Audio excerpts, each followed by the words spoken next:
Assalamualaikum warahmatullahi wabarakatuh. Bersama lagi dengan Pak B atau Ahmad Jubedi di channel tentang investasi dan juga perencanaan keuangan. Membawa tagline wujudkan hidup sejahtera dengan perencanaan keuangan yang benar, termasuk di dalamnya adalah investasi. Oke, kali ini Pak B akan berbicara tentang 12 cara mengubah lifestyle biar auto kaya. Jadi auto kaya itu dengan mengubah lifestyle yang biasanya tadinya tidak sesuai dengan perencanaan keuangan yang baik menjadi hidup sesuai dengan perencanaan keuangan yang baik. Oke, sebelumnya tonton video ini sampai selesai biar gak gagal paham, serap ilmunya, praktekkan, dan jangan lupa nanti kasih like, subscribe, dan komen serta tekan tombol lonceng agar channel ini berkembang dan Anda dapat notifikasi dari Pak B tentang seputar keuangan. Oke, mari kita mulai. Yang pertama adalah dari 12 cara mengubah lifestyle yakin auto kaya. Yang pertama adalah seduh atau buat kopi di rumah daripada nongkrong di kafe sama-sama kopi. Sama-sama kopi asli, misalnya kita sudah beli kiloan itu setengah kilo atau seperempat kilo dan sebagainya, diseduh di rumah jauh lebih murah. Karena apa? Karena di kafe itu yang dipilih adalah tempatnya, gayanya, momennya, dan sebagainya. Kalau kita mau mengubah lifestyle agar sama-sama tetap minum kopi tapi dengan biaya yang lebih terjangkau. Yang kedua adalah manfaatkan kupon berhadiah atau diskon. Nah, hari ini kan banyak diskon, bisa diskon akhir tahun, bisa diskon bulan hari raya, Natal, hari kemerdekaan, hari ulang tahun apa gitu ya, misalnya usaha dan sebagainya, itu banyak sekali diskon, dan manfaatkan itu, terutama di kota-kota besar itu jeli-jeli dengan seperti itu. Oke ya, tapi kalau di desa kan tidak begitu karena memang perputaran uangnya tidak secepat di kota-kota besar. Oke, jadi seperti itu. Jadi mengubah lifestyle saja, jadi tidak apa-apa, tetap seperti kita, tetap stay, tetap hidup, tetap bergaya, tapi lifestyle-nya dirubah dengan yang baik. Ya, kalau yang sudah baik teruskan, bagi yang belum baik mulai baik, bagi yang belum tahu ini adalah belajar.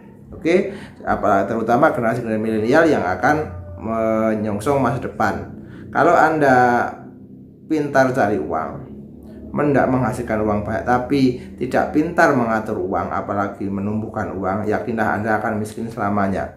Kenapa? Karena uangnya habis terus. Tidak seberapa uang yang didapatkan, tapi seberapa yang bisa ditahan, diamankan, ditumbuhkan. Agar apa? Agar kedepannya gantian uang yang bekerja untuk kita.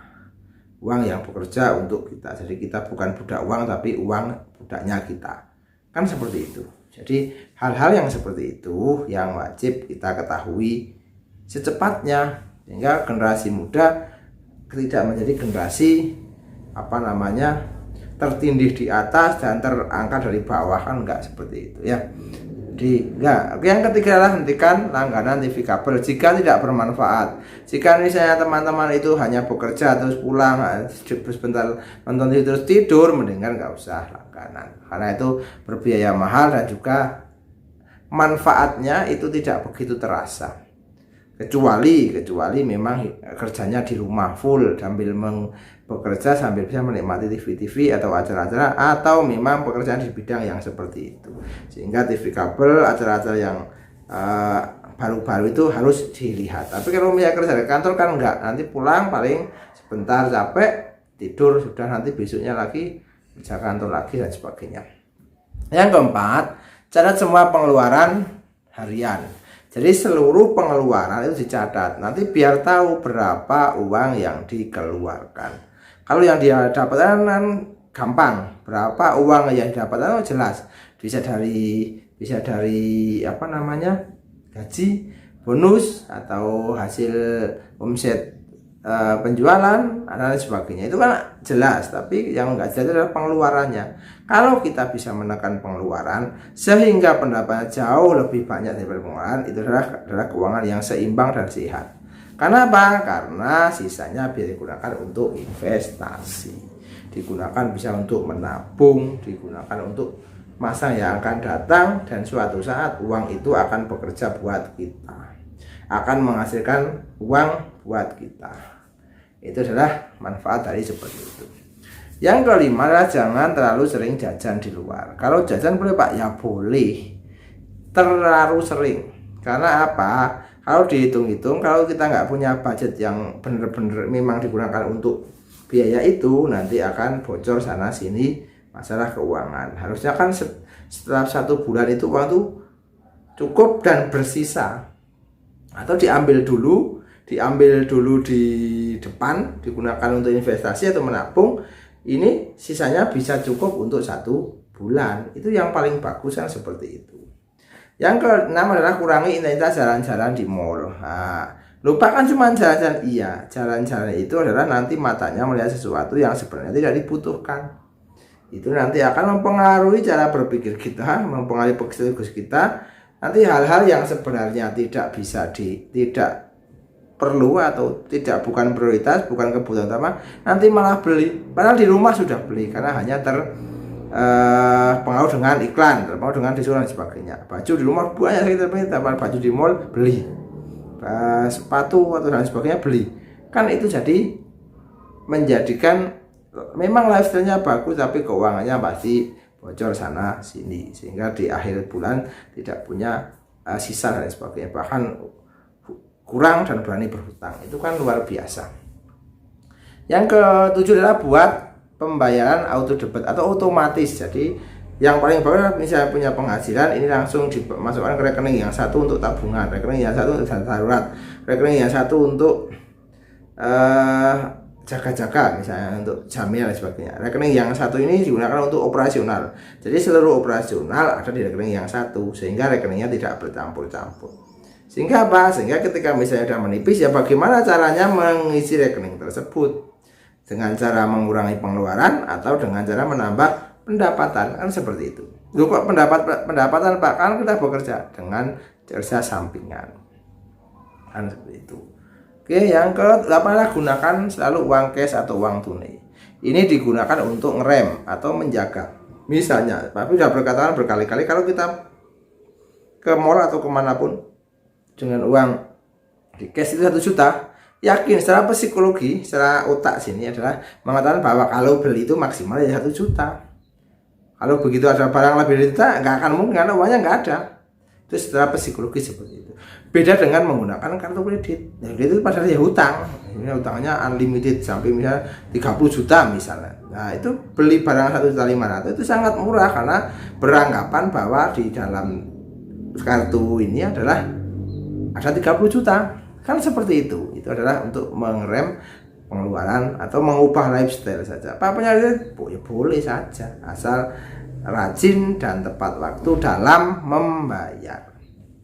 Yang ke-9 adalah buat 1 hari tanpa pengeluaran. Nah, ini yang berat. Contoh misalnya buat 1 hari dalam 1 minggu, dalam 1 bulan itu 1 hari tanpa pengeluaran. Maksudnya pengeluaran itu bukan ya kalau udah pokok ya ada lah kalau misalnya, tapi pengeluaran yang lain sama sekali nggak beli karena sudah disiapkan beberapa hari sebelumnya dan tidak beli atau tidak mengeluarkan pengeluaran sama sekali.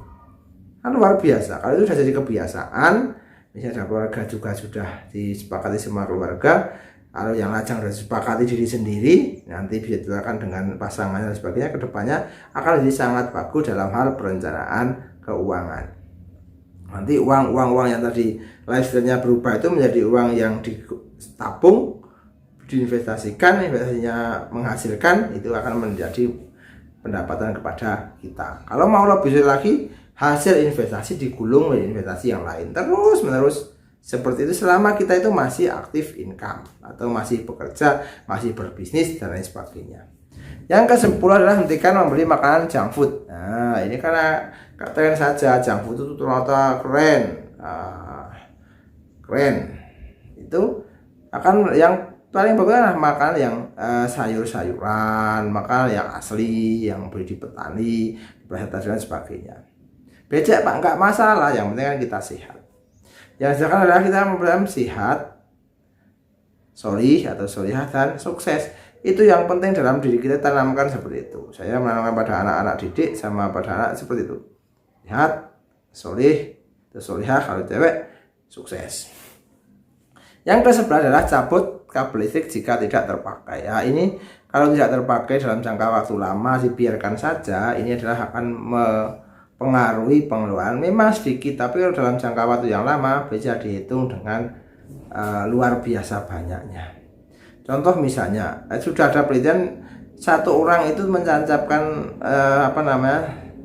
HP, charger HP satu kali misalnya 5 watt saja. Kalau dalam satu kota itu ribuan yang seperti itu. Ini saya pemborosan di bidang itu sangat banyak. Itu secara makro. Secara individu di rumah juga sama, TV dan lain sebagainya tidak dicopot stekernya. Itu akan menjadikan hal yang boros, sehingga perlu mengubah lifestyle untuk menjadi orang yang lebih bijaksana. Yang adalah belajar hidup sederhana. Nah, ini adalah dari rangkaian tadi 1 sampai 10. Itu adalah hidup sederhana sebenarnya, karena merubah mindset, merubah perilaku, merubah gaya hidup atau lifestyle untuk menjadikan kita mempersiapkan masa yang akan datang yang lebih baik, lebih sukses, lebih bijaksana dan lebih terarah. Oke, semoga menginspirasi, semoga bermanfaat. Jangan lupa like, subscribe, komen, dan share untuk mengembangkan channel ini. See you next time.